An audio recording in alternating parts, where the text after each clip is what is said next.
The best way to logically define life, I feel, is by using the analogy of life is like a puzzle, where you try to put the pieces together. Now, the problem with that is religion looks at the box and says, well, that's Justin Bieber. Why do we need to put this puzzle together? You know, when you put it together, it's going to be Justin Bieber. It's pointless to put this puzzle together because you can look at the box and you know it's Justin Bieber. Now, that might make sense to you because you put other puzzles together and you notice that consistency. But what science says is, you know what? Let's put this puzzle together. What's it going to hurt? Let's try to figure this out. And when you put the pieces together, you start noticing that it's kind of consistent what you would expect with the puzzle for Justin Bieber, until you notice that it's not Justin Bieber, it's Dora the Explorer. And that's kind of how I look at science and religion, where science is trying to put the puzzle together, and religion looks at the box and they're just satisfied with what they see point blank. But at the end of the day, it is your civil right to believe in whatever you want to believe. I want you to take a second to ponder this. Between religion and science, I would like you to try to subtract one. Imagine living in a world without religion.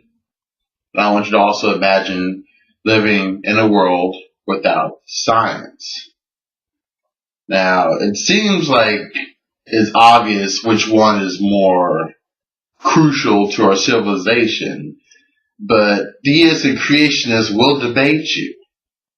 Now, we know science has provided electricity, they provided medicine, they provided internet information. I mean, I'm speechless and my mind can't even begin to conjugate things that science has contributed to society, because it's so much that you don't even know where to start. And when it comes to religion, I mean, it's beautiful artwork and they got a little swag wardrobe, you know. But besides that, I don't see anything that you can say, okay, without religion, we wouldn't have this.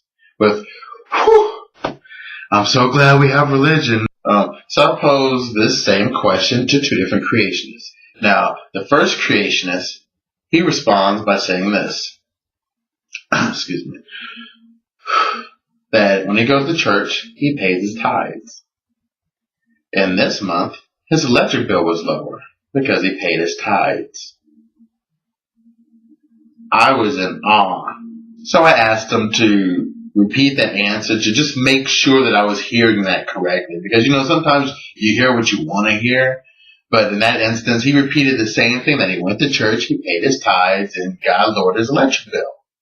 And I asked one last time, I'm like, so you're telling me that because you went to church and put $10 in the offering, God decided to lower your electric bill? He says yes with all the confidence in his eyes.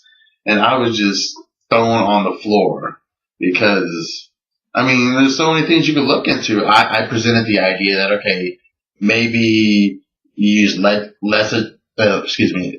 electricity this month, or maybe use more electricity last month. I mean, there's a lot of different ways you can go about that. And he's like, no, God lowered my bill because I paid my tithes in church. That's what God will do to you. And I mean, I just really left it at that, because first of all, that was not consistent with the question I asked, you know, without religion, what would you have without religion? And then he tells me that he paid his tithes in church, so his electric bill is lower. And then the second creationist has to almost top that. I mean, this seems kind of consistent with both the answers, but the second one really tops it off. So the second creationist says that he was driving, and God told him to take his foot off the gas pedal. So he starts slowing down. Sure enough, he comes around a corner, and there's a cop there. God saved him from getting a ticket. That's what God will do to you. 9 million 5-year-olds die every year, but God will talk to this man and tell him to slow down, to stop him from getting a $100 ticket. Now, I asked him, I'm like, okay, have you ever been on the highway and you feel like you're going maybe 80, 85 miles an hour? You're like, oh, I might need to slow down. and you look at the, the speedometer and you notice that you are going to 80, you're like, hey, let me slow down. Your conscience tells you to slow down. Have you ever had that happen?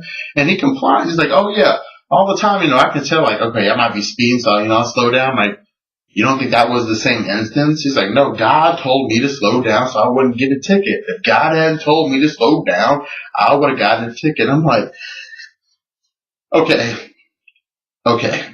So that is my submission. I really don't know how to end that. I was in complete awe at those answers. I just felt like I had to share that.